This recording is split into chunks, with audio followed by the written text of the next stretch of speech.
generalidades del aparato digestivo. Primero, lo consideramos un aparato porque sus estructuras tienen un origen embriológico diferente, aunque la mayoría proceden del mesodermo en cuanto al tubo digestivo, ¿vale? Si tomamos una vista general,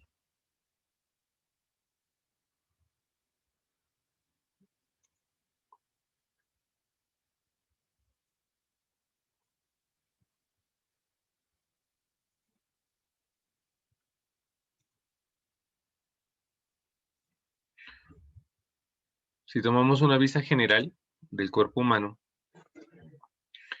encontramos que el inicio del aparato digestivo es en la boca, así como cuando hablábamos del respiratorio era en las aperturas de las narinas de la nariz, aquí pues está en la boca.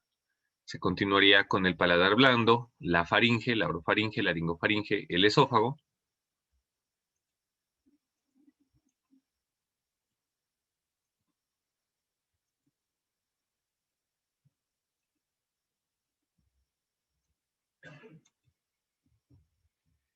El esófago, el estómago, el intestino delgado, que se compone de tres, o está compuesto por tres porciones, que son en su orden el duodeno, que tiene forma de C, lo vamos a ver en las próximas clases, el yeyuno y el ilion, hasta que llega al límite terminal en la válvula iliocecal. Se forma el colon o el intestino grueso, o el tubo digestivo grueso, que se divide en 5 porciones: un colon ascendente, un colon transverso, un colon descendente, un colon sigmoides, el recto y finalmente el ano. Ese sería todo el paso del tubo digestivo. Y al tubo digestivo le añadimos algo que se denominan glándulas anexas.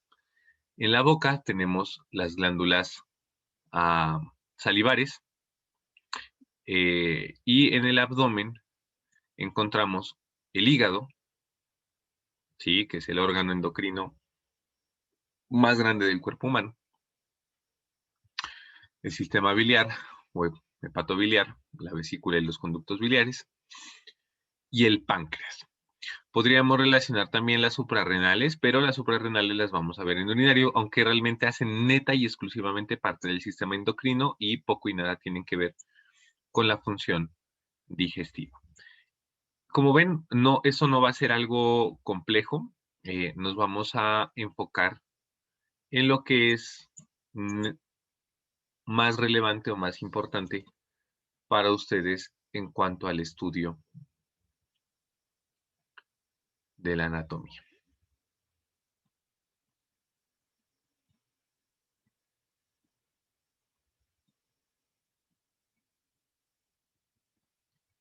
Bien, empecemos entonces con lo que nos corresponde el día de hoy. Vamos a hablar de la boca. ¿Qué es la boca? La boca es una cavidad, es un espacio que inicia o se limita externamente por los labios que vamos a hablar de ellos, que son una estructura músculo-cutánea, eh, músculo-mucocutánea, que representan el límite anterior de la cavidad bucal, ¿sí? Las mejillas, el techo de la boca compuesto por el paladar duro y el paladar blando, el piso de la boca compuesto por la lengua y los músculos del piso de la boca propiamente dicho, el istmo de las fauces y el velo del paladar. El istmo de las fauces, que representa el límite posterior de la cavidad bucal, como lo habíamos dicho, algo semejante como habíamos dicho en el aparato respiratorio, cuando hablábamos de las coanas como el límite posterior de las cavidades nasales. Vamos a ver esta imagen. Entonces, en esta imagen tenemos un corte sagital, donde miramos los labios como límite anterior de la cavidad bucal. La arcada dentaria, entre la arcada dentaria y la porción posterior de los labios, el vestíbulo de la boca.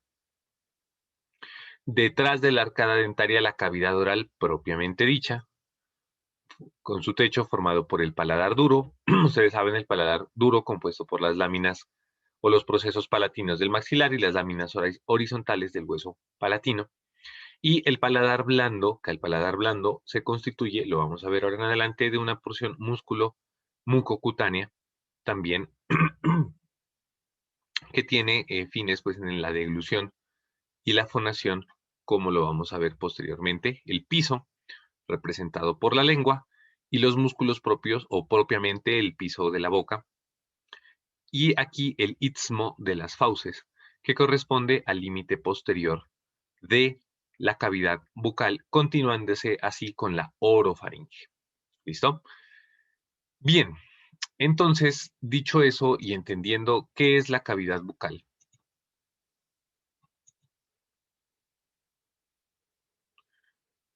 vamos a ver esta otra imagen también donde vemos lo mismo, los labios, entre las arcadas dentarias y el borde posterior de los labios, delimitándose un espacio al cual le denominamos vestíbulo.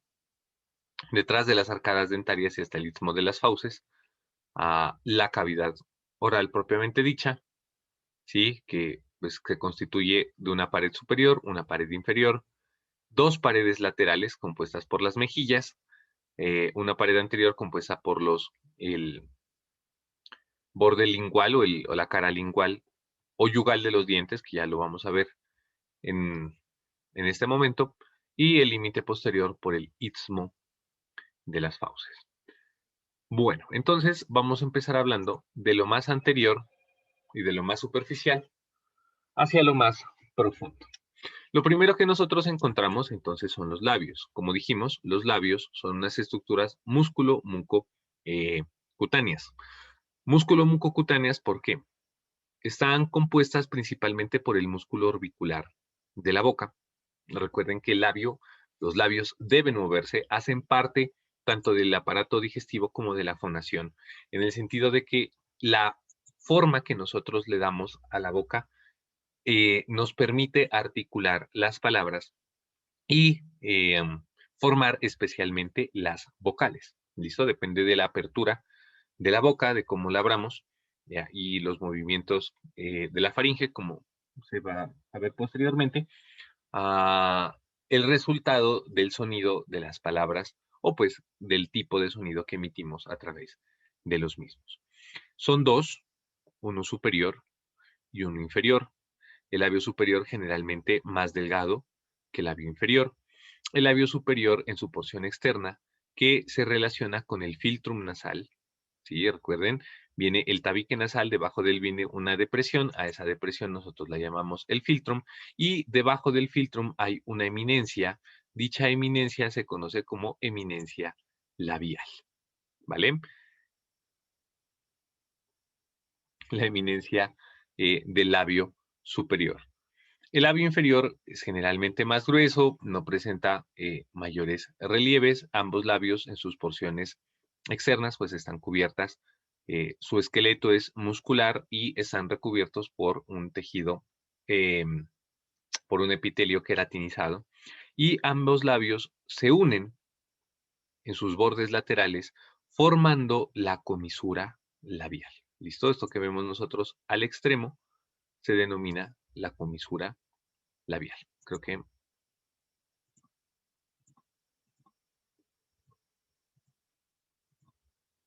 acá lo ven ustedes, el filtro,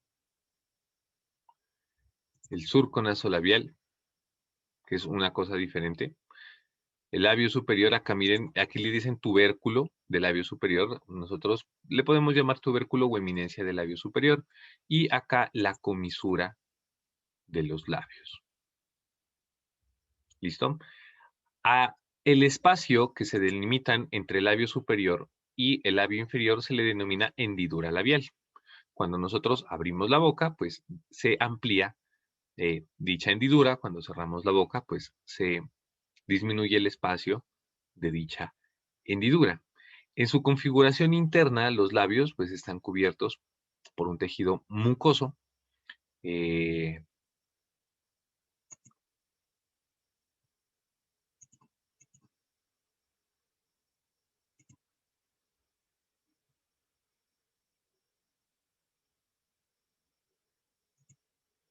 están compuestos por un tejido mucoso como es el que corresponde a toda la cara interna de la cavidad oral, pues en su inmensa mayoría.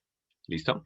Aquí vemos entonces ya los labios abiertos o la boca abierta, la hendidura labial completamente ampliada.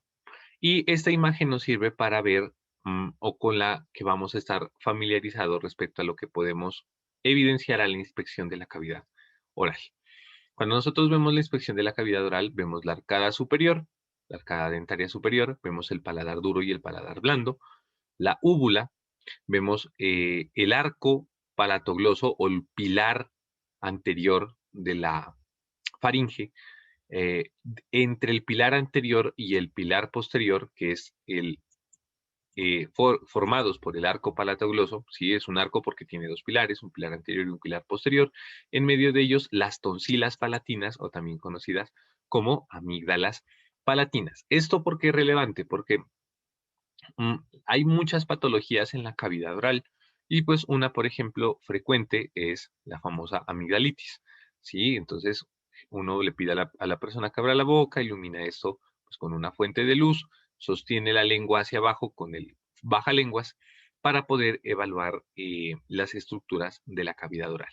Aquí también hay algo importante respecto a poder visualizar las estructuras como las estamos viendo así, es decir, toda la arcada dentaria, todo el paladar blando, tanto el arco anterior como el arco posterior perdón, el pilar anterior como el pilar posterior del arco palatogloso y las tonsilas, porque a esto se le llama la clasificación de Malampati, que se escribe con doble L, Mayampati, ¿sí? Es una clasificación utilizada en anestesia, en la valoración preanestésica de los pacientes o cuando uno va a evaluar la vía aérea de los pacientes. ¿Y por qué se preguntarán que hablamos de vía aérea si estamos hablando en boca?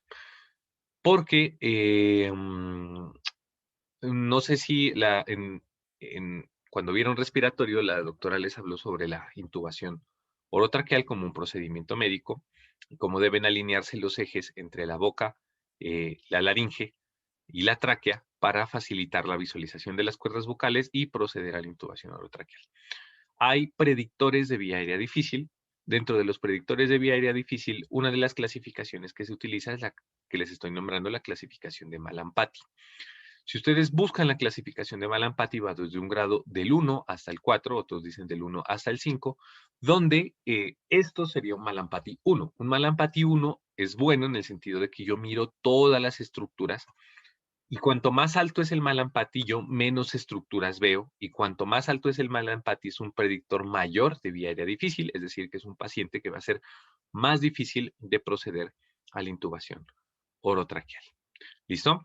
De los labios no tenemos mayor cosa, pues, por mencionar. Entonces, pasamos a la siguiente parte de la cavidad bucal, que pues corresponde a una gran parte de la misma. Ah, bueno, patologías que se pueden presentar también en cuanto a la formación de los labios, ustedes seguramente las deben haber visto en embriología. Tenemos el famoso labio hendido, mal denominado labio leporino. El labio hendido quiere decir que no hubo una unión en alguna porción del labio, generalmente el labio superior, ¿sí? Le llamaban leporino porque se parece al labio de los conejos o de los lepóridos, como los conejos y las liebres. Y pues estos, antes de que hubiesen procedimientos quirúrgicos que pudiesen colaborar pues con tener una mayor, uh, que sea más anatómico, pues que se pueda hacer un reparo lo más anatómico posible, esas personas pues sufrían de varias cosas, entre ellas mayor posibilidad de infecciones por tener la apertura, eh, la hendidura labial permanentemente abierta por el defecto del labio, bien sea del superior o del inferior, de la alimentación del lactante, porque pues es un trastorno con el que el niño nace, entonces tenían defectos en la succión, derramaban por ahí la leche, no podían hacer un proceso de succión eficiente. Tienen algo que ustedes lo han escuchado en las personas con labio leporino que se denomina rinolalia. Hablamos de rinolalia cuando tienen esa voz nasal como gangosa, ¿sí? Que ustedes pues seguramente han conocido a una persona con labio hendido o mal denominado labio leporino. ¿Listo? Otras dos estructuras que nosotros vemos, que es en la porción interna del labio, que se me estaba saltando mencionar, son el frenillo labial, que vamos a ver si aquí nos los muestra.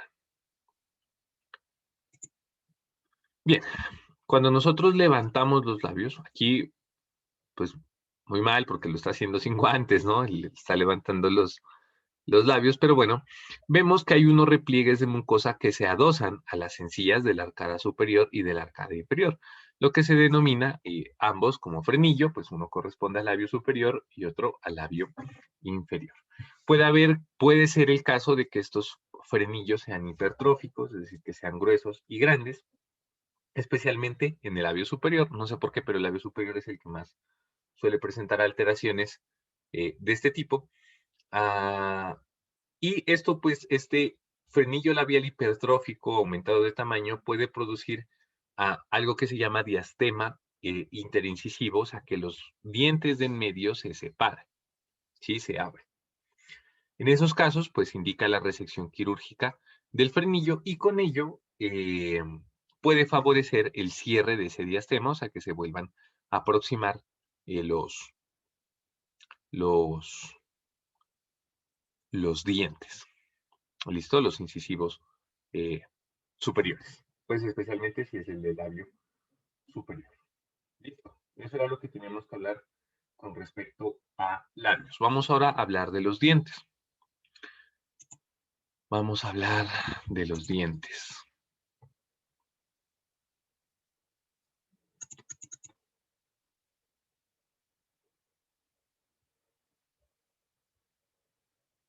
Bueno, antes de hablar de los dientes, veamos la vista lateral.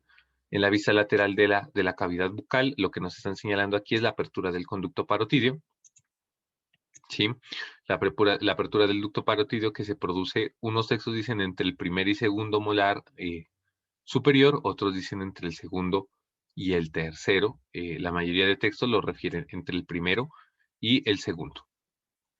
Que eso es como hablando de las generalidades de la boca. Y en esta imagen encontramos pues todas las partes segmentadas o con sus cortes respectivos de lo que podemos encontrar en la cavidad oral. Las arcadas dentarias superiores, el paladar duro, encontramos acá el agujero incisivo, acuérdense que el agujero, acá le llaman fosa, eh, termina en un canal o en un conducto a través del cual penetran el nervio y la arteria palatina mayores. ¿Listo? Perdón. Ahí ya se denominan nasopalatinos, porque se denominan palatinos mayores cuando penetran o salen a través del agujero palatino mayor y palatinos menores cuando salen a través del agujero palatino menor.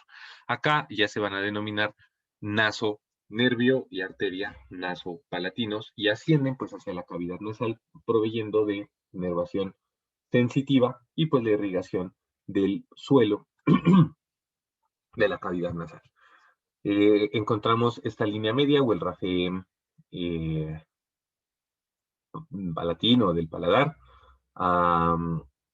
Profundo al tejido mucoso encontramos nosotros las glándulas mandibulares palatinas que hacen parte de las glándulas salivares, perdón, de las glándulas salivares menores. Lo vamos a ver también más adelante. Miramos los músculos propios de la faringe y los músculos de la pared lateral eh, de la cara, o quizá el músculo bucinador. Viene el rafe mandibular, que también lo vamos a ver más adelante. Vienen los músculos propios de la faringe, que están acá, también los vamos a detallar a continuación. La úvula, los pilares, la tonsila, el dorso de la lengua y la arcada eh, dental inferior. Ahora sí vamos con los dientes.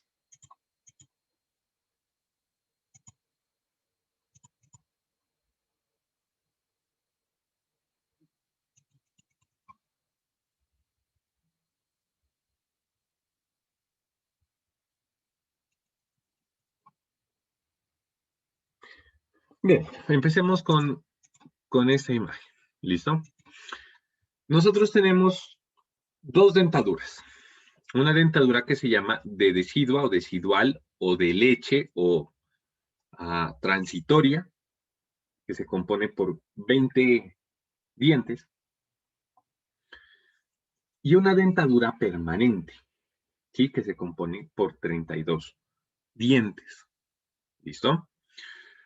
Cuando nosotros nacemos, pues nacemos solamente con las arcadas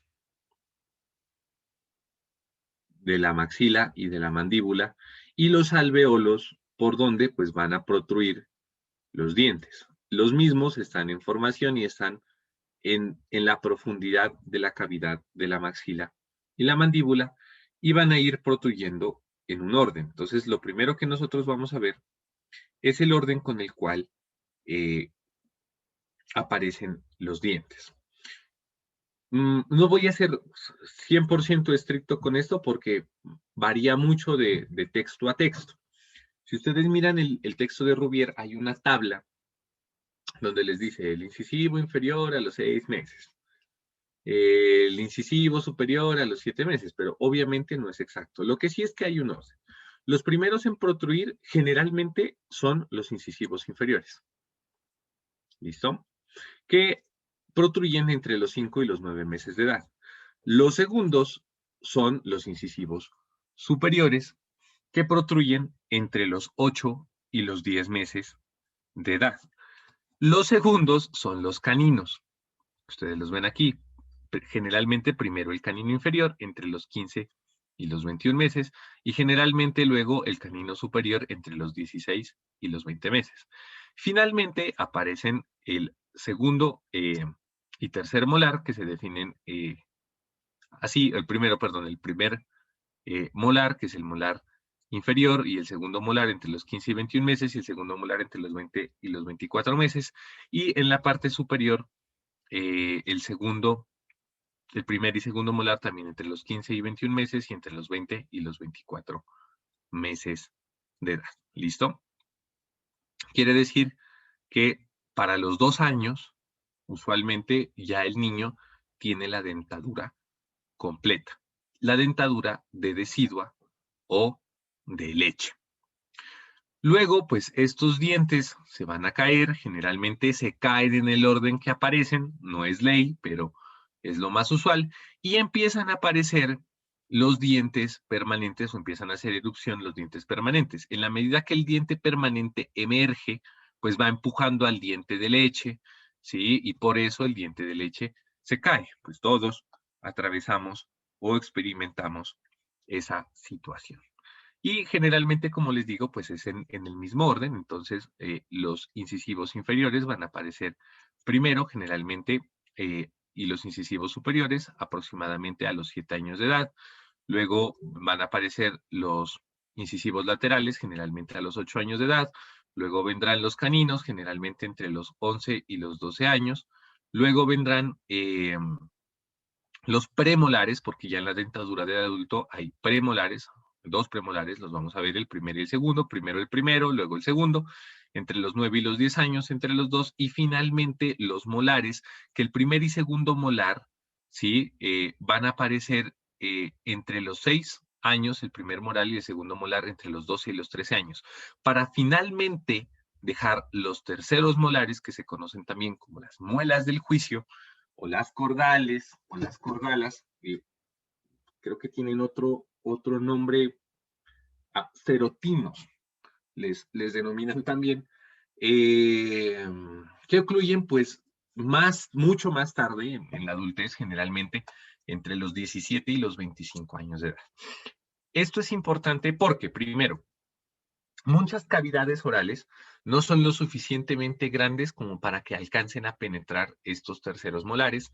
A veces estos terceros molares, como la cavidad es estrecha, en el momento en el que protruyen, empujan la dentadura y generan desviaciones en los dientes. Por eso es que usualmente cuando se va a hacer el procedimiento de la ortodoncia, previo a ello retiran los terceros molares o las muelas del juicio para que no haya problemas luego con respecto a la que se vuelvan a dañar, pues, o a desemparejar los dientes. El otro problema es que no ocluyan y que se pudran adentro generando un absceso, en cuyo caso pues tendrá que hacerse un proceso quirúrgico también donde se abre, se retira el hueso y se drena pues el material purulento y se trata con antibióticos. Les llaman las muelas del juicio porque es cierto que el proceso del cambio dental puede ser doloroso, aunque no lo es tanto, pues excepto el poquito de sangre que uno bota cuando se produce el cambio del diente y algo que se inflama la encía. Sin embargo, la protrusión de las muelas del juicio usualmente es un proceso bastante doloroso y por eso se les denomina de esta manera. Bien, ahora sí, tenemos dos arcadas dentarias, una arcada dentaria superior y una arcada dentaria inferior respecto a la dentadura del adulto. Vamos a hablar de conceptos. Hablamos de dentadura como la cantidad total de dientes que tiene una persona. Ya hablamos en el niño 20, en el adulto 32. Y pues va a variar de persona a persona, uno, según la edad, y dos, si no se le han caído por algunos procesos patológicos. ¿Listo? En el adulto, entonces, como ya lo mencionamos, nosotros encontramos 4 incisivos, 2 arriba, 2 abajo, 4 caninos. Eh, encontramos, perdón, uh, sí, tenemos 4 incisivos, sí, 4 caninos, los incisivos centrales, los incisivos laterales, los caninos.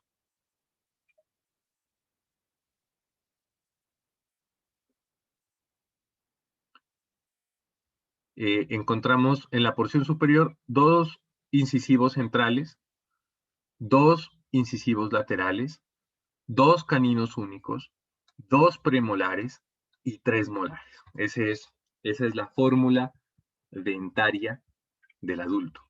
Y corresponden en igual cantidad tanto en la arcada superior como en la arcada inferior.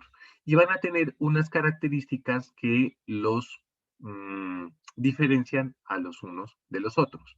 Antes de ver esas características particulares de los dientes, vamos a ver las características generales de la anatomía dentaria.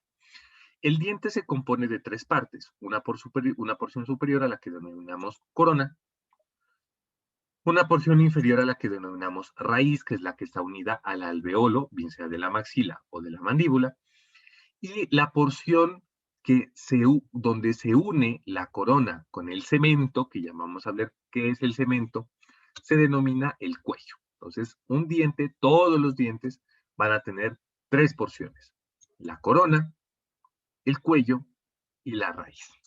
Ahora sí, en la corona nosotros encontramos el esmalte, ¿sí?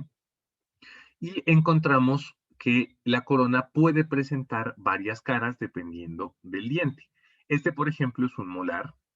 Entonces, el molar va a tener, al ser de forma cúbica, pues va a tener eh, casi cúbica, va a tener 5 caras. Una cara superior, que se denomina cara oclusal. Una cara anterior, que se va a denominar cara labial. Una cara posterior, que se va a denominar cara lingual o cara yugal, ¿sí? Lingual o yugal. Y 2 laterales que colindan eh, con pues el diente de adelante y el diente de atrás, excepto en los últimos eh, molares. ¿Listo? Que se llaman caras mesiales. ¿Listo? Entonces, las caras mesiales a los lados, la cara labial hacia adelante, la cara lingual o yugal hacia atrás y arriba la cara oclusal. En este caso particular que vamos adelantando, en la cara oclusal, los molares presentan como característica propia unas elevaciones óseas o unas crestas. ¿Listo? Que pues sirven o el objetivo es que entre el diente de arriba y el diente de abajo, entre esas crestas y espacios que se forman, sirvan para triturar los alimentos, que pues es el objetivo propio de los molares. ¿Listo? También a esas elevaciones se les conoce como cúspides. ¿Listo? Cúspides dentarias que pueden ser únicas o pueden ser accesorias. Bueno, entonces tenemos la corona, como habíamos dicho, el esmalte. Debajo encontramos nosotros la dentina, que hace parte de la corona, y debajo de la dentina encontramos nosotros el alveolo. ¿Listo? Que es o la cavidad alveolar. Esto es tejido duro, esto es tejido duro, y esto es tejido blando. También a esto le denominan la pulpa, ¿sí? Donde se contienen los vasos y los nervios del diente. Aquí hay una patología frecuente, especialmente pues se produce en los premolares y en los molares, que es las caries. Las caries no son sino, a ver, la caries propiamente es la destrucción de los tejidos duros del diente, resultado de un proceso inflamatorio por una infección bacteriana, y especialmente el que está involucrado ahí es un estreptococo que se denomina el estreptococo viridans. Por eso es que debemos cepillarnos la boca. El objetivo del cepillado es mecánico, que barre esa capa de bacterias, además que utilizamos cremas que tienen concentraciones adecuadas de flúor, no muy altas porque se produce una patología que se llama la fluorosis, que aumentan la abrasión del cepillo respecto al diente para facilitar el retiro del material adosado a los dientes, pues a cualquiera de sus paredes, porque en cualquiera puede aparecer una caries, y con ello, pues, disminuir la probabilidad de que se produzca esa destrucción del tejido duro de los huesos. Cuando hay una caries pronunciada, todos creo que en la vida hemos tenido una caries, ustedes han ido al odontólogo y pues lo que hace es raspar eso con un taladro, con la fresa, ¿sí? Porque hay que rasparlo, hay que quitar esa capa y resanan el hueso con resinas, y antes utilizaban amalgamas, que eran productos metálicos que se pegaban ahí al diente. No sé si ustedes lo han visto en las personas, sobre todo de antes, o en sus papás, que tienen en las muelas picadas unas cosas oscuras, que es pues estas calzas con amalgama. La patología dentaria pues puede penetrar hasta el tejido blando, hasta la pulpa, produciendo una pulpitis, que es un proceso sumamente doloroso, en cuyo caso el tratamiento, no sé si alguno de ustedes se lo han hecho o lo han visto, pues duele tanto es porque afecta la inervación del diente y es un proceso sumamente doloroso. Y lo que hacen en esos casos es eliminar el tejido de la pulpa y suelen hacer algo que se llama el tratamiento de conductos. Si ustedes se dan cuenta, bueno, hemos hablado aquí de la corona, donde vemos el esmalte, la dentina y la pulpa. Luego tenemos la raíz. Hablando de la raíz, para entrar a hablar de esto del tratamiento de conductos, tenemos dos tipos de raíces, uniloculada o multiloculada. En este caso, al ser un molar, vemos que es multiloculada. Si fuera un incisivo o si fuera un canino, es uniloculada, es decir, miraríamos una sola raíz, por decirlo así. Acá vemos como si fueran dos raíces. Es una raíz, pero presenta dos ramas. Sí, puede presentar 2 a 3 ramas, la multiloculada. Esa raíz presenta un canal central o un conducto central por donde va la arteria, la vena y el nervio. El famoso tratamiento de conductos, en lo que consiste, pues es que como esto ya se penetró, sí, o sea, ya se perdió el esmalte, se perdió la dentina y llegó hasta la pulpa y genera un dolor tremendo, es meter un cable, meten un cablecito y lo pasan a través del conducto con el objetivo de seccionar el nervio, o matar el nervio, y con ello ya cortar la sensibilidad y que ya no se produzca dolor a nivel del diente. Bien, el cuello, bueno, las raíces están cubiertas ya no por el esmalte, sino que presentan la dentina, ¿sí? Y el cemento, están cubiertos por el cemento. El cuello, como lo dijimos, es ese punto donde la corona se une con el cemento de la raíz, para que vayamos entendiendo algunos términos que ustedes han escuchado, eh, sobre todo pues de los odontólogos. Ellos han de hacer mucho más énfasis en la anatomía pues de la boca y el diente. A nosotros no nos toca ser tan profundos en cuanto a esto, sino pues saber realmente lo más relevante para nosotros, ¿vale? Bueno, entonces, volvamos acá a la arcada dentaria. Miramos los incisivos. ¿Qué características tienen los incisivos? Los incisivos tienen la característica, primero, nos vemos acá, raíz única. Los premolares pueden tener raíz única y excepcionalmente multiloculada. Si ustedes van a la anatomía de Pro, les dicen que los únicos que tienen multiloculada son los molares, ¿vale? Nosotros lo vamos a dejar así, raíces únicas, como lo vemos acá abajo, para todos los dientes, excepto para los molares, que en los molares puede ser multiloculada, teniendo 2 a 3 raíces. O raíces, no, ramas, pues, de la raíz. ¿Listo? Los incisivos se llaman así porque su borde inferior o su cara oclusal, ya saben que es ustedes, la cara oclusal es la cara que entra en contacto un diente con el otro diente o el borde más inferior o superior, dependiendo si es la arcada dentaria superior o la inferior respectivamente. Es un borde totalmente aplanado y afilado, cuyo objetivo es facilitar el corte de las cosas que nosotros comemos, especialmente pues de la carne. ¿Listo? Aunque pues de cualquier cosa que nosotros llevemos a la boca.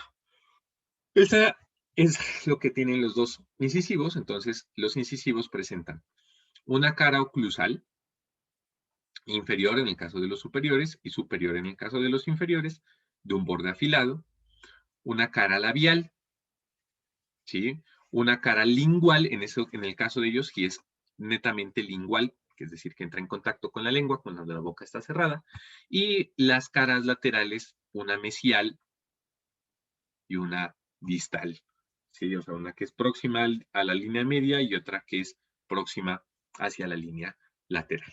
Eso aplica para ambos incisivos. Luego tenemos nosotros los caninos.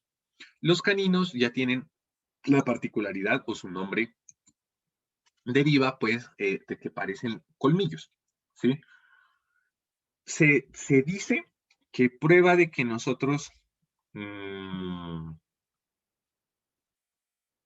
o nuestros predecesores más bien, eran carnívoros, es que nosotros tenemos dientes caninos, aunque los nuestros son menos desarrollados que los de otras especies de primates.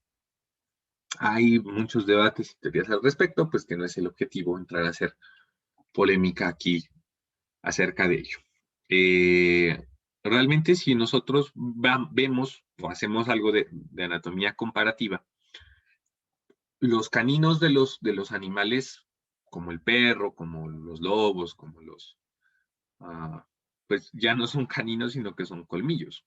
Son mucho más largos, mucho más fuertes, y el objetivo de los mismos es asesinar, ¿sí? Son largos y potentes y poderosos porque el objetivo de ellos es que con la mordida el animal pueda destrozar estructuras vitales, generalmente venas, arterias, o ustedes han dado cuenta que estos animales tiran a morder al cuello para matar a las presas. En nuestro caso, pues no llegan a ser así de desarrollados, son mucho más pequeños, tienen una forma triangular o piramidal, teniendo un vértice pronunciado, que por eso es que tienen una forma de colmillo, y su borde oclusal pues presenta esta característica y tienen una ligera semejanza con los incisivos, con la diferencia de que es como tener un incisivo, pero en vez de plano, agudo en su borde o en su cara oclusal, y por lo demás presentan las mismas caras que los incisivos. Luego tenemos los premolares, que los premolares se denominan así porque ya tienen cara de molares y pues ayudan o contribuyen con la masticación. Y finalmente los molares, de los cuales nosotros ya hablamos, pues que si son cuadrados, casi de forma cúbica, que si no fuera por la raíz les describiríamos 6 caras, que presentan 5, y estos crestas o aristas dentro de la cara oclusal para facilitar la masticación de los alimentos. Muy bien. Hemos hablado de labios, hemos hablado de la dentadura. Nos corresponde ahora hablar de la lengua. La lengua es un tejido músculo mucoso. Se compone de varios músculos. Vamos a hacer precisión al respecto entre lo que nos dice la anatomía de Pro, la anatomía de Gray y la anatomía de Rubier. Yo esto realmente lo preparé más de Rubier que más de Pro. Es un poco más completo, pero vamos a hacer algunas claridades para el momento en que ustedes lo vayan a leer, pues no se pierda. ¿Listo? Les aconsejo que lengua lo lean lo lean de Rubier, que de Rubier es un poquito más largo, pero tiene la ventaja de que explica con detalle y me parece que es más fácil leerlo una sola vez y queda entendido que irse al Pro, que está como un poco más corto y no se queda completamente bien entendido. Bueno, la lengua es una estructura músculo mucosa, ¿sí? E incluso linfoide, que presenta dos caras. Aquí vemos el dorso, otra es la cara inferior o la cara ventral, un apex, dos bordes, y está dividida en dos partes que son la raíz y el cuerpo a través de una estructura que se denomina la línea terminal. Vamos a ver. Esto, línea que tiene forma de V, se denomina línea o surco, le llaman acá. Línea o surco terminal, tiene forma de V corta. Vamos a dibujarla.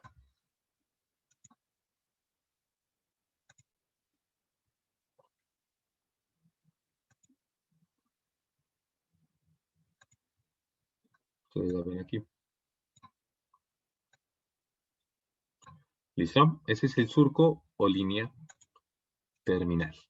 Convergen en una depresión a la cual se le denomina foramen o agujero ciego. Lo que está delante, o sea, preterminal, se le denomina así, es el cuerpo de la lengua, es la parte anterior de la lengua. Y lo que está posterior a ella se denomina como raíz de la lengua. Vamos a hablar primero de la raíz. ¿Qué encontramos nosotros en la raíz? Lo primero que nosotros encontramos es una aglomeración de tejido linfoide, ¿sí? De nódulos linfoides, que en su conjunto se denominan tonsila lingual o amígdala lingual. Vemos que la raíz de la lengua está adosada o está adherida a la epiglotis y se une a la misma a través de tres pilares que se denominan los pilares glosoepiglóticos. Glosolengua, pues epiglótico de epiglotis, que son tres, uno mediano y dos laterales. Uno mediano y dos laterales. Entre el pliegue glosoepiglótico mediano y el lateral a cada lado se delimita una concavidad o un espacio el cual se denomina vallécula. Si ustedes van al Rubier, el Rubier pues es como más sensato, bueno, oigámoslo más lógico a la hora de traducirlo, nosotros siempre le hemos dicho vallécula, aunque si vamos al inglés, la doble L generalmente se pronuncia como L, entonces ahí le dice valécula, ¿sí? Pero pues ya todos lo conocemos como vallécula, ¿sí? Esas son las famosas valléculas. A los lados encontramos nosotros los pilares, el arco, los arcos faringeos o producto del músculo palatogloso, del arco palatogloso, y encontramos la pared, el pilar anterior, el pilar posterior y en medio de los mismos la tonsila o amígdala palatina. En la lengua, nosotros también la denominamos el órgano del gusto. La lengua cumple muchas funciones. Hace parte del tubo digestivo porque participa en la deglución. Los movimientos de la lengua son los que empujan la comida hacia atrás.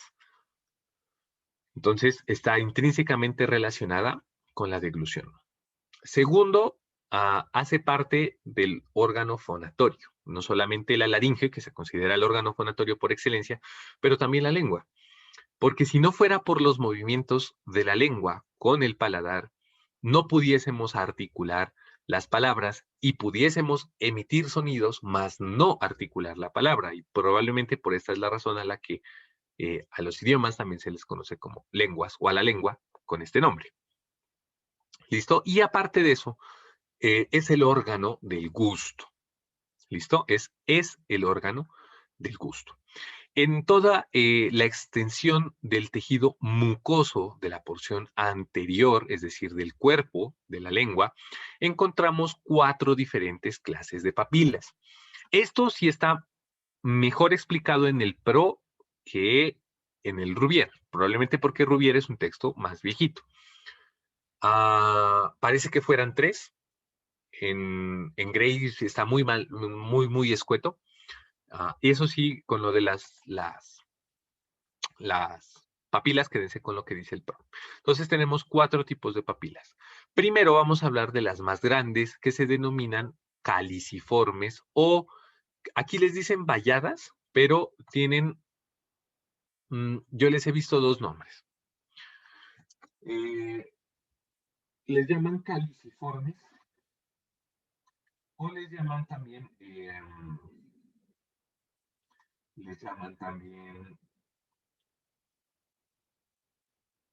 circunvaladas, por la forma que tienen de círculos. Son las papilas más grandes de la lengua, son visibles a simple vista y ustedes se van a dar cuenta que, depende de dónde lo lean, la cantidad de las mismas les va a variar. Nosotros nos vamos a quedar con lo que dice el PRO, que dice que hay de 8 a 12 papilas circunvaladas o caliciformes. ¿Listo? ¿Dónde se van a ubicar estas? Estas se van a ubicar delante del surco terminal o de la línea terminal, ¿sí? Y van a delimitar también o se van a formar con esa forma de B corta. Luego nosotros vamos a encontrar las papilas filiformes, que son las más pequeñas y las que están en mayor cantidad en la lengua, que las encontramos especialmente en el dorso de las mismas. En el dorso de la lengua, en la cara, son las más pequeñas y las hay en mayor cantidad. Y encontramos 2 más, que son las fungiformes, que las fungiformes las vamos a encontrar, le dicen fungiformes porque tienen forma de hongo. Aquí nos las están señalando casi que en la línea media, pero lo que nos refieren los textos es que se ubican más que todo en el ápex y en la cara lateral de la lengua. Y finalmente las foliadas, que se ubican en la porción lateral y posterior de la lengua. ¿Listo? Bien, eso es en cuanto a la anatomía del dorso. Acá vemos las distintas clases de papilas. Miren, aquí miramos las caliciformes o las circunvaladas. ¿Sí? Acá miramos nosotros las filiformes. Aquí miramos las fungiformes, pues que precisamente es porque parecen un honguito, es decir, tienen una cabeza amplia y se van estrechando en la medida que descienden. Debajo de las papilas caliciformes encontramos pues las estructuras que están relacionadas con las aferencias del gusto y en general debajo de todas las papilas gustativas, y hay áreas que se han delimitado como para cada sabor en particular, ¿vale? Que eso vamos a hablar ahorita más adelante. Bueno, antes de hablar de los músculos, vamos a irnos a esta imagen.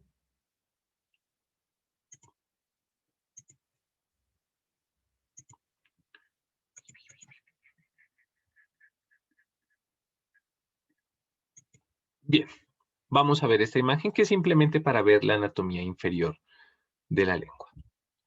En la parte inferior de la lengua nosotros, Rubier nos es una buena aclaración. En el dorso nosotros encontramos una depresión entre los 2 ángulos de la lengua que se denomina el surco intermedio. Ahorita lo indicamos, que es algo que se me pasó a mostrarles. Aquí dicen que hay un surco más pronunciado, que es lo que clásicamente se había descrito, pero que vinieron otros autores y que hicieron disecciones en varios cadáveres y que encontraron que lo más común es que no haya un surco, sino una eminencia. Y delante de esa eminencia se inserta este frenillo que se llama el frenillo lingual, que ese frenillo pues se inserta en la porción inferior de la lengua y en el piso de la boca. ¿Listo? A los lados del frenillo lingual nosotros encontramos unas estructuras que se denominan las carúnculas sublinguales. Dichas carúnculas sublinguales representan la apertura del conducto de la glándula submandibular. ¿Listo? Y a los lados nosotros encontramos los pliegues sublinguales, donde encontramos unos orificios que representan las aperturas, lo vamos a ver ahora que miremos glándulas eh, salivares, las aperturas de los múltiples ductos, 15 a 30 creo que dicen, de la glándula sublingual, una a cada lado. Si nosotros abrimos o seccionamos la lengua, pues encontramos en la profundidad de la misma la glándula sublingual y pues acá encontramos la vena, la arteria y el nervio linguales que, como el nombre lo indican, producen, pues dan la irrigación y la inervación a la misma y nos están señalando parte de las glándulas salivares menores donde encontramos también la glándula salivar lingual en la profundidad de la misma. ¿Listo? Esto era en cuanto a la porción inferior. Patologías que se pueden presentar aquí, una frecuente es que este frenillo esté anquilosado, o sea, grueso y pegue la lengua al piso de la boca, con la resultante imposibilidad o limitación para levantar la misma. Como resultado de ello, hay problemas en la fonación. Muchas palabras consonantes logran articularse con la elevación de la lengua y cuando la misma toca el paladar duro o toca los dientes. Por ejemplo, la D. Entonces no podrían pronunciar la D. Y pues para solucionar este problema se hace una resección quirúrgica o se corta pues, el frenillo, que no es una cirugía del otro mundo. Bien, con eso hemos visto la anatomía externa de la lengua en sus generalidades y ahora siendo un músculo, siendo un órgano o un tejido muscular, pues vamos a hablar de los músculos de la misma. Bueno, entonces, en cuanto a los músculos de la lengua, aquí tenemos una imagen muy bonita. Para este caso, vamos a tomar nosotros como que son, si ustedes van al Rubier les dice, son 16 músculos o 17 músculos, de los cuales 8 son pares y 1 son impar. Si ustedes van al Gray, dicen todos son pares, y es mentira, no todos son pares. Esto sí les sugiero más bien también que se lo estudien del Pro, aunque lo lean del Rubier para que les quede claro y luego se pasen al Pro para entender esta parte. Nosotros vamos a dejarlos como que son en total 7 músculos, 6 de ellos pares y 1 de ellos impar. ¿Listo? Vamos entonces a hablar de cada uno de ellos y de la función que tiene. Bien, aquí tenemos un corte sagital de la boca, pues donde podemos ver los músculos de la lengua. Un pedacito antes de hablar de los músculos de la lengua, vamos a hablar a recordar los músculos del piso de la boca propiamente dicho. Eso lo vimos nosotros cuando, valga la redundancia, vimos los músculos del cuello y hablábamos de los suprayoideos. Entonces, en el piso de la boca nosotros encontramos el diafragma que corresponde a la mayor parte del suelo o el piso de la boca propiamente dicho, es el músculo miloyoideo.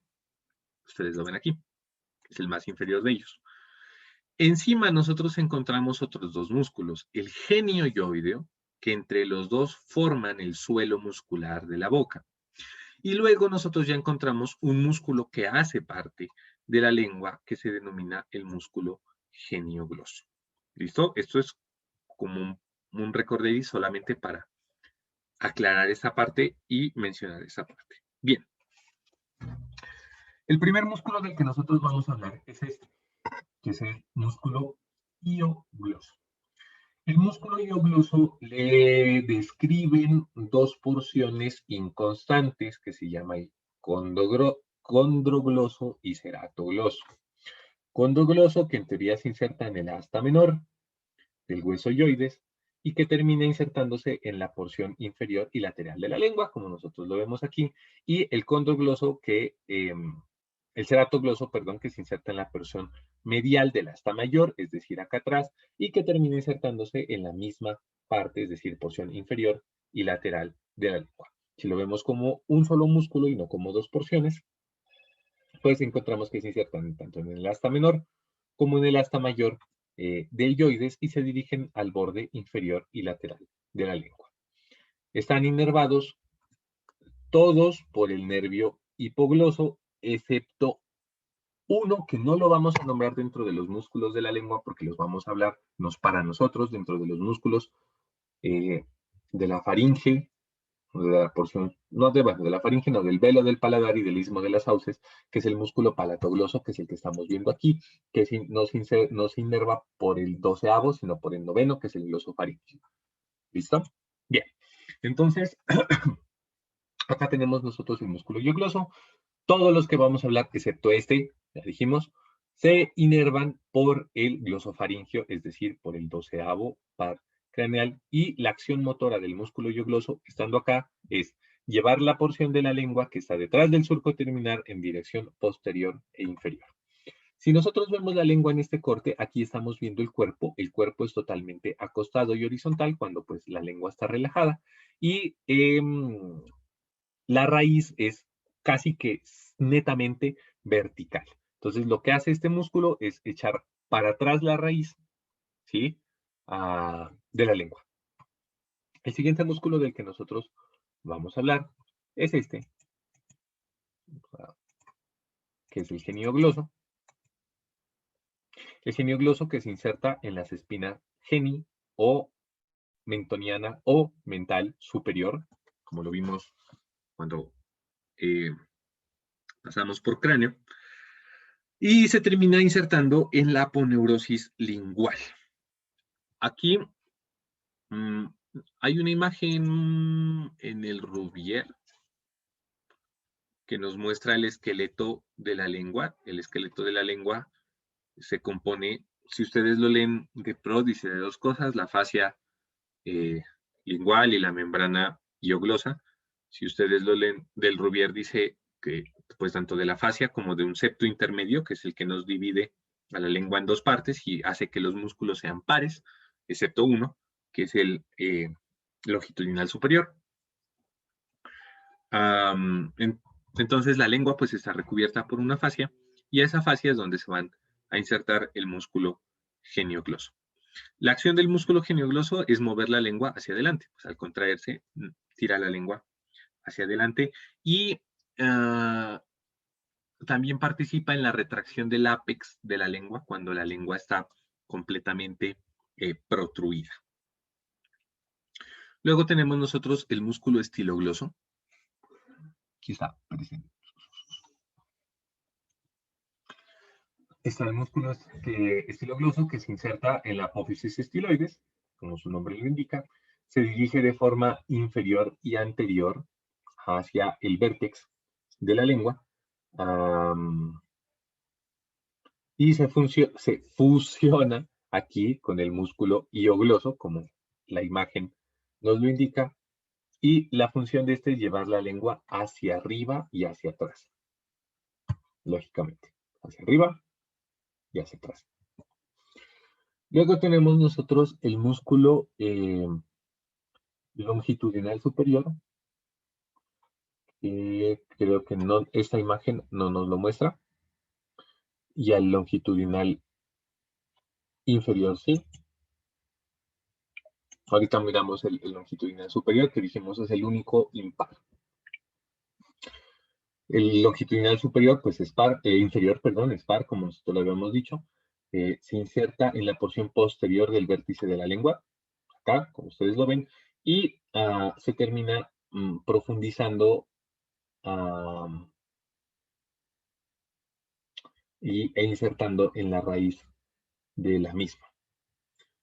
Es netamente estructural y no tiene función motora, sino que sirve de soporte formando el parte superior del piso de la boca junto con el músculo geniogloso.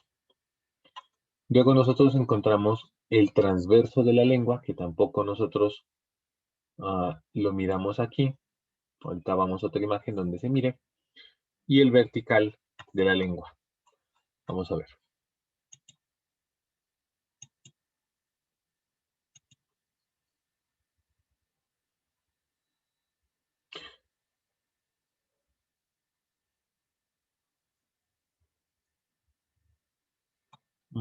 Aquí en el Netter no hay imágenes. Vamos a ver si acá.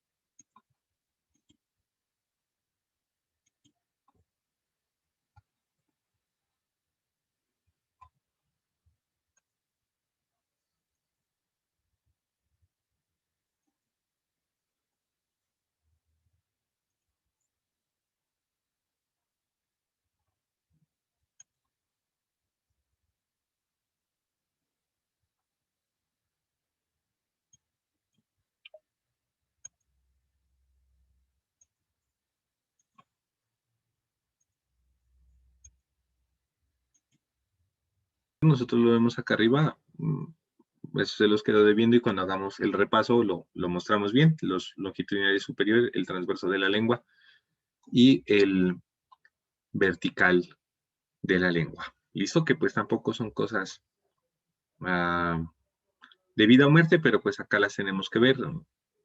No, el Sobota desde ayer o anteayer no está funcionando bien, no sé por qué. Bueno, entonces por ahorita dejemos, o sea, ahí lo de los músculos de la lengua. Vamos a hablar de algo que sí es relevante, que es importante antes de pasar a las glándulas salivares. Vamos a hablar de la inervación de la lengua. Aquí está. Para hablar del sentido del gusto. Bien. Ustedes ya están viendo neuroanatomía, ¿no? Si están viendo neuroanatomía, deben saber que hay dos tipos grandes de aferencias, que son la visceral, o tres tipos, la visceral general, la visceral especial y la sensitiva o somática general. Es decir, a través de algunas tenemos la propiocepción, sentimos la temperatura, que eso se le llama somático. Sí, presión, propiocepción, temperatura, humedad, hace parte de la propiocepción, de la sensibilidad, dolor y este tipo de características.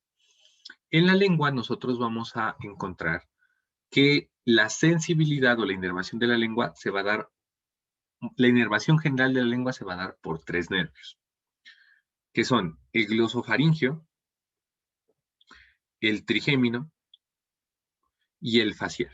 Y podríamos adicionarle el doceavo, pues desde de la parte motora y el vago que algo puede tener en cuanto a la sensibilidad.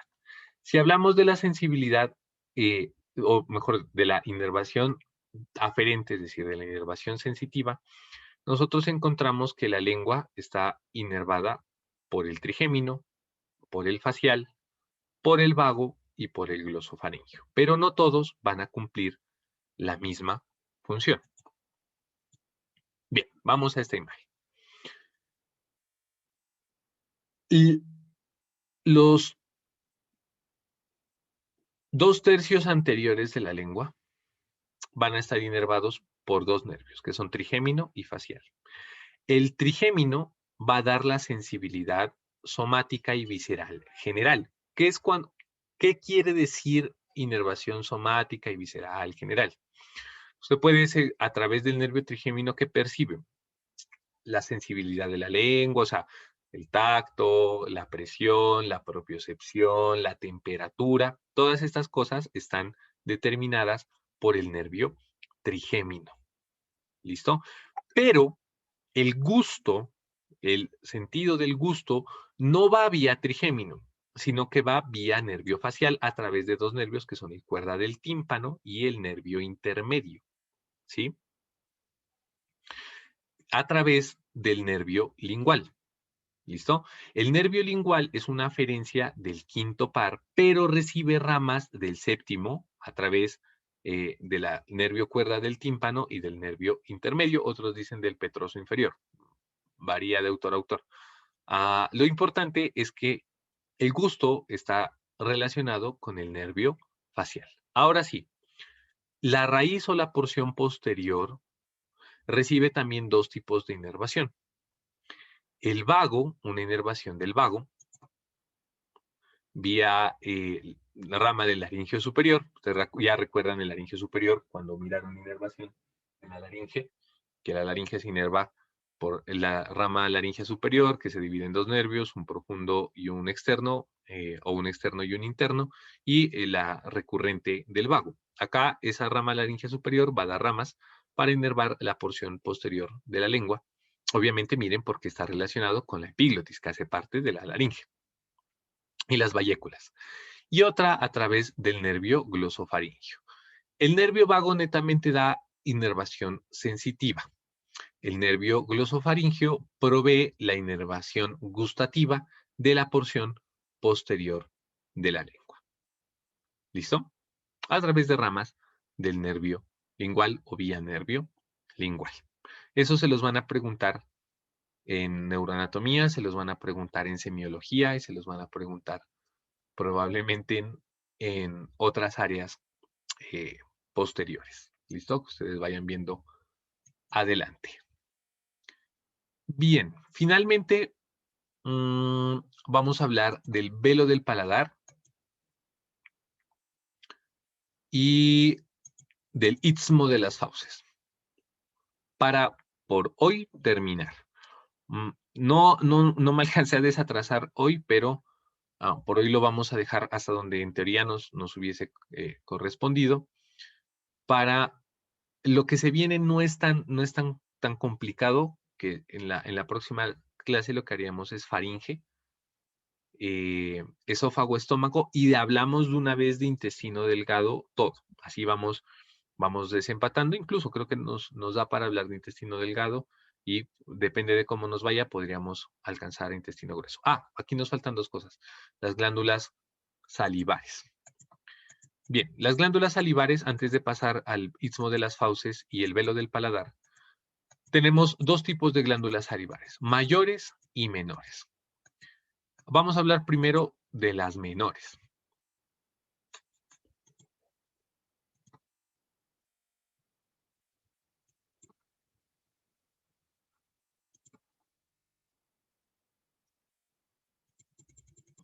Las glándulas salivares menores son las labiales,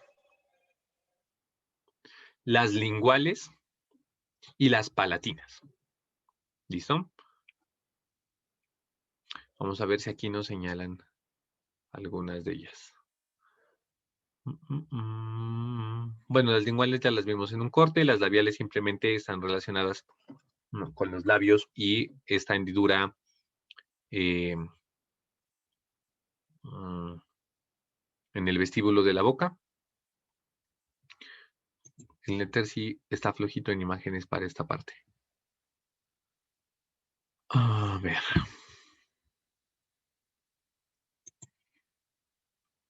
Bueno, y hablemos de las mayores y hablamos en esta imagen y vamos a ver si nos pasamos acá para complementarlo. Tenemos tres glándulas salivares mayores, que son la parótida, la submandibular, o también antes conocida como submaxilar, y la sublingual. Aquí vemos la glándula parótida, que es la mayor y la más grande de las glándulas salivares y por ende, pues la que más saliva produce. Se encuentra externo a la cavidad oral, se encuentra por encima del músculo massetero y por delante de la piel. Presenta 4 caras, 4 bordes, parte de esos bordes son caras a la vez, una cara medial interna, una cara lateral externa, un borde y cara anterior, un borde y cara anterior, perdón, un borde y cara anterior, un borde y cara superior, un borde y cara inferior y un borde y cara posterior. ¿Listo? Se relaciona o tiene dos tipos de relaciones, unas relaciones extrínsecas, hablamos, por ejemplo, del músculo macetero, hablamos, por ejemplo, la bolsa grasa de Bichat, que no sé si hay una imagen que nos la muestra acá, que es un tejido adiposo que está presente en las mejillas. No hace parte directamente del sistema digestivo, lo debimos ver en cara. Lo importante al respecto es que eh, es una bolsa de protección para las mejillas, importante para los cirujanos plásticos porque retiran este tejido adiposo y pues, las personas que se hacen la bichectomía se las ven de facies más finas o más delgadas y no se las ve cachetonas. ¿Listo? Y intrínsecas, que son parte de la arteria facial, ramas de la arteria facial viene por acá, luego da unas ramas, y ramas de la arteria temporal, con ramas de la arteria temporal que vienen hacia la porción facial y ramas de la arteria facial, con nervios, especialmente con las ramas sensitivas del nervio facial, sensitivas, con las ramas motoras del nervio facial que se abren como una V, que son las ramas temporales, las cigomáticas, etc., etc., se relaciona intrínsecamente con esos nervios. Bien, lo importante de la glándula parótida, uno, es su ubicación, ustedes saben, la porción externa, lateral y posterior de la cara en profundidad al tejido adiposo y por delante del músculo macetero. Sus conductos internos confluyen en un conducto único que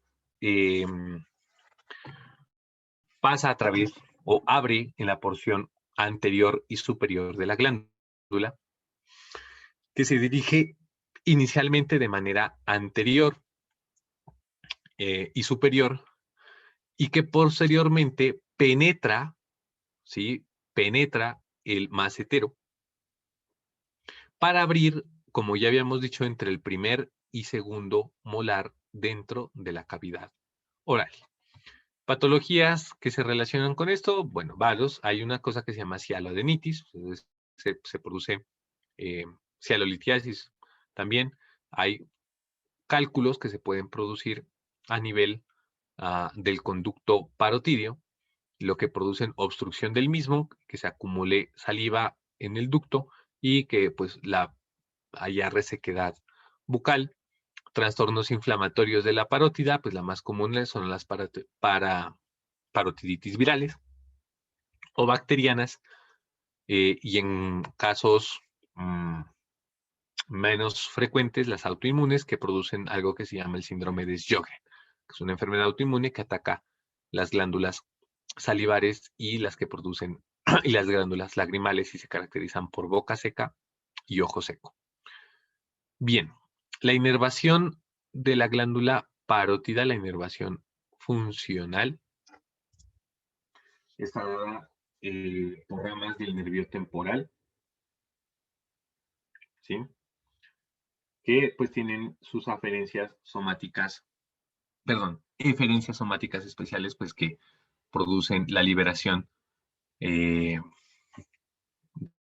contenido de las glándulas exocrinas hacia los conductos y finalmente pues liberarlo en la cavidad oral. Esto está controlado por el sistema nervioso autónomo.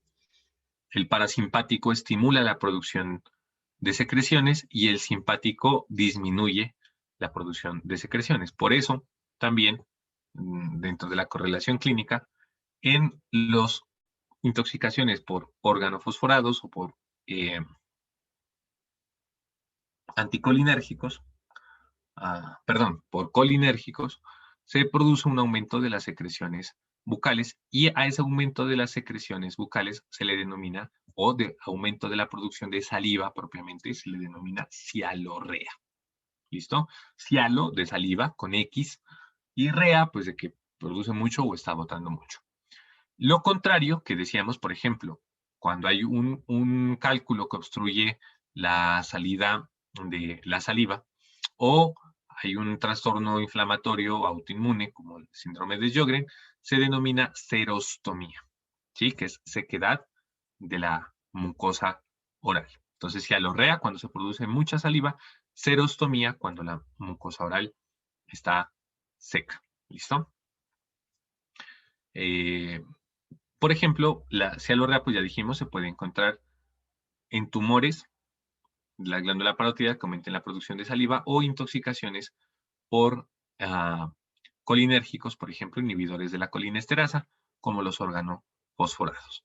La serostomía, pues, afecciones que destruyan las glándulas o destruyan u obstruyan la salida de la saliva, en el caso del conducto, destruyan la glándula y se disminuya la producción, o de sustancias que aumenten la actividad del tono simpático o bloqueen la acción parasimpática y produzcan serostomía. Por ejemplo, que bloqueen la acción parasimpática, la atropina, ¿sí? O que aumenten la activación simpática, todos los simpático-miméticos, efedrina, pseudoefedrina, cocaína, ¿sí? Producen resequedad de las mucosas o serostomía. Bien, luego tenemos nosotros la glándula submandibular. La glándula submandibular, como su nombre lo indica, pues se encuentra profundo a la cara interna de la porción del arco de la mandíbula. Está más afuera de la mandíbula que dentro de la mandíbula. Penetra el músculo miloioideo, como nosotros lo vemos acá, y forma un conducto único que se llama el conducto, acá lo vemos, mírenlo, el conducto de la glándula submandibular, que se va a dirigir inicialmente hacia anterior para luego dirigirse hacia superior y abrir aquí en lo que nosotros ya miramos que son las carúnculas sublinguales que representan la apertura de la glándula submandibular. Hay por ahí también, no sé si a ustedes alguna vez les pasó o lo lograron controlar, que cuando uno con la lengua presiona hacia abajo y levanta la lengua, podía ver cómo salía un chorro de saliva por medio de las carúnculas. Hay gente que lo hace a voluntad.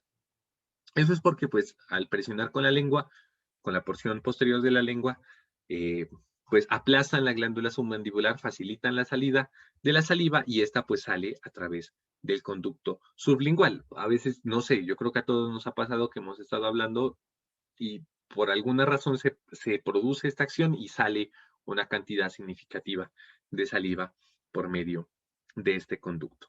¿Listo? Finalmente tenemos nosotros la glándula sublingual.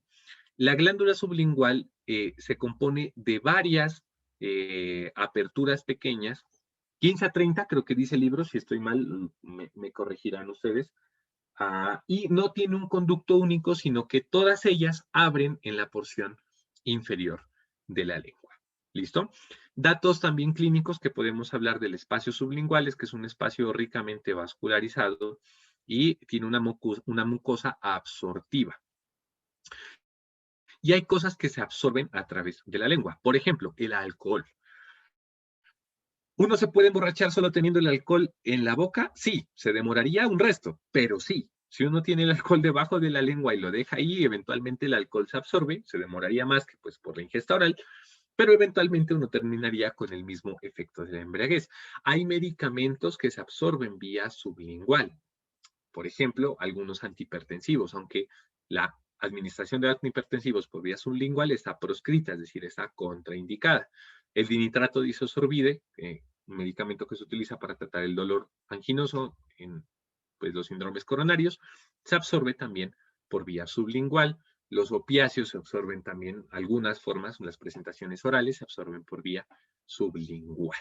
¿Listo?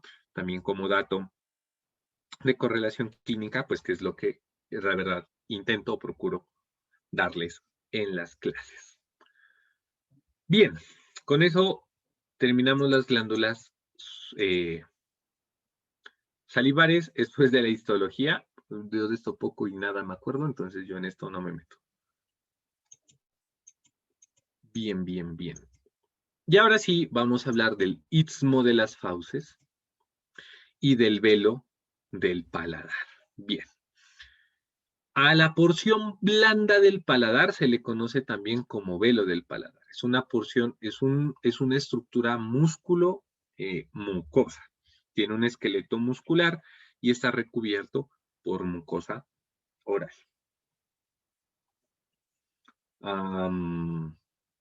Representa, como nosotros como ya lo había mencionado, representa el límite posterior de la cavidad bucal. Encontramos nosotros varias estructuras con detalle. Primero, una en la línea media que representa una prolongación y engrosamiento del tejido muscular y mucoso que se denomina la úvula. Todos ustedes lo han visto respecto a que si la úvula tiene o no tiene una función relevante en la anatomía, pues la verdad no se ha estimado que simplemente es para aumentar el área de contacto cuando el aire pasa a través de la boca, humidificarlo y calentarlo, como es la función de los cornetes en la cavidad nasal, aunque pues el deber ser es que nosotros respiremos a través de la cavidad nasal y no de la boca, pero pues hay momentos donde respiramos a través de la boca, como por ejemplo cuando hacemos actividad física y estamos agitados, pues generalmente abrimos la boca para introducir mayor cantidad de aire. Entonces le han propuesto pues que la úvula es un tejido altamente vascularizado y con una mucosa rica para calentar y humidificar el aire que pasa a través de la boca. Bien, el istmo de las fauces entonces corresponde al espacio que está ubicado entre el paladar blando y la faringe. ¿Listo? O más bien entre el paladar blando y los arcos palatogloso y palatofaringe. ¿Ya? Miren que acá nosotros vemos el arco palatofaringio y acá miramos el arco palatogloso. Entonces, lo que está aquí se denomina el istmo de las fauces, ¿vale? Y conforma pues el límite entre la boca y la orofaringe, como nosotros ya lo habíamos mencionado. El paladar blando resulta en una prolongación muscular y cutánea formada por un esqueleto, ya lo dijimos, fibromuscular, revestido por mucosa, que cuelga por delante de la pared del paladar duro, es decir, se adosa a la lámina palatina o la apófisis palatina del maxilar y las láminas horizontales del palatino, y está representada por 5 músculos, que son el elevador del velo del paladar, el tensor del velo del paladar, el músculo de la úvula, el músculo palatogloso y el músculo palatofaringio. Esto repetimos. Entonces, ahorita no sé si hay una imagen que los muestre, espero que sí.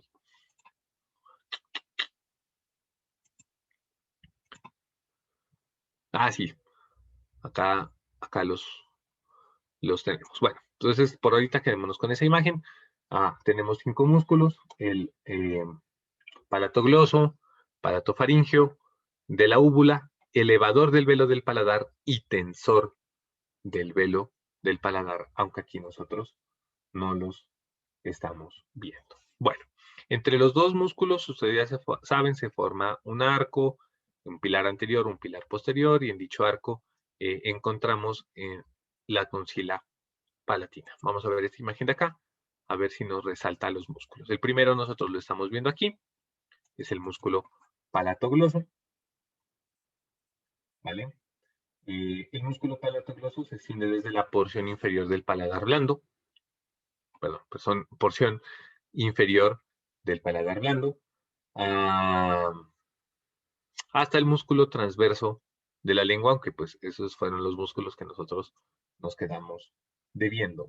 Eleva la porción posterior de la lengua, al tomar punto fijo en la porción superior, la raíz de la lengua se eleva por acción del músculo palatogloso y deprime el paladar. Pues evidentemente, si levanta la lengua, deprime el paladar. ¿Listo? Y forma un anillo que se cierra alrededor del bolo alimenticio cuando nosotros hacemos la deglución, dándole el tamaño adecuado para deglutirlo. O sea, comprime junto con la lengua el bolo alimenticio para que el tamaño sea el adecuado para que podamos deglutir. ¿Listo? El otro músculo que nosotros miramos acá está aquí, que sería el palato faríngeo, no sé dónde lo señalan. Bueno, que es el músculo que está acá. Acá tenemos el palato gloso y aquí tenemos el palato faríngeo. El palato faríngeo se inserta a través de dos fascículos a la aponeurosis palatina, es decir, a la aponeurosis que cubre los músculos del paladar blando, se dirige de manera inferior hasta llegar al músculo transverso de la lengua y tiene acción semejante al palato gloso, elevando la porción posterior de la lengua y deprimiendo el paladar y dándole el tamaño adecuado pues al bolo alimenticio. ¿Listo? Bien, vamos a ver. Aquí encontramos nosotros el músculo elevador del velo del paladar, como el nombre lo indica.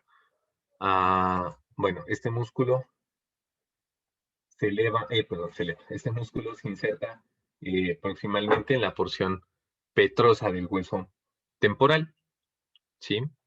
Y lo hace, termina insertándose por delante del conducto carotídeo y en el borde inferior de la porción cartilaginosa de la tuba auditiva. Eleva el velo del paladar y también al insertarse en la trompa auditiva amplía la cavidad auditiva. Por eso es que nosotros cuando abrimos la boca y bostezamos, que en el bostezo se eleva el velo del paladar, se amplía la cavidad auditiva. Cuando veamos oído en órganos de los sentidos, vamos a ver que la tuba auditiva conecta la cavidad oral con el oído medio y equilibra las presiones, y por eso nosotros sentimos y escuchamos ese cambio de presión en el oído medio, y por eso cuando tenemos los oídos tapados al bostezar y se contrae el músculo elevador del velo del paladar, se abre esa tuba o la trompa auditiva, se igualan las presiones y se nos destapan los oídos. ¿Listo? Entonces, lo que hace, como el nombre lo indica, pues es llevar el paladar hacia arriba y hacia atrás, y como ya lo dije, moviendo simultáneamente la porción posteromedial de la trompa auditiva y con ello ampliando la abertura de la misma. ¿Listo? Luego tenemos nosotros el músculo tensor del velo del paladar y el músculo de la úvula, pero no sé si los están señalando aquí.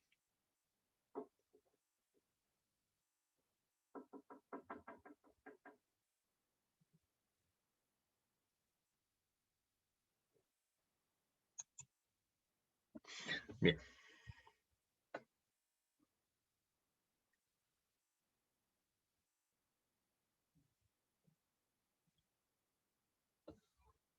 No. Acá está el tensor del velo del paladar, que el músculo tensor del velo del paladar también se inserta pues, proximalmente en la apófisis pterigoides del hueso esfenoidal y termina insertándose también en la porción cartilaginosa de la trompa auditiva. Como el nombre lo indica, tensa el velo del paladar, también amplía la cavidad de la tuba auditiva y también participa en la ampliación de la misma, haciendo una acción semejante a lo que habíamos mencionado en otros. Y pues finalmente el músculo de la úvula o palato estafilino, pues que no tiene mayor relevancia, no tiene una acción determinante, eleva la porción posterior de la lengua y deprime el paladar, pero es una acción baja, por decirlo así, o poco y nada contribuye a los movimientos de la lengua, y contribuye pues también dentro o participa dentro de los movimientos de la deglución semejante a lo que hace el músculo palatogloso y el músculo palatofaríngeo. Vamos a ver si acá hay otra imagen. Acá simplemente dicen músculos del paladar blando. Pues este debe ser el músculo de la úvula. Acá tenemos el elevador del velo del paladar. Acá tenemos el tensor del velo del paladar. Aquí tendríamos nosotros, no vemos porque no está abierta la cavidad oral, y en su profundidad deberíamos ver, aquí vemos el palato faríngeo, y delante acá formando el arco deberíamos estar viendo el palato gloso, pero pues en esta imagen no lo vemos. Bueno, por hoy dejemos ahí. Mañana continuamos con esto, que es faringe. Vemos esófago, vemos estómago, y creo que podemos alcanzar a ver intestino delgado. ¿Listo? Mañana no a las 7, a las 8, porque yo tengo la noche hoy, salgo de turno. Entonces mañana nos vemos a las 8. ¿Listo? Eso es, muchachos. Entonces ya nos vemos mañana. Listo, doctor, gracias. Luego, doctor, gracias.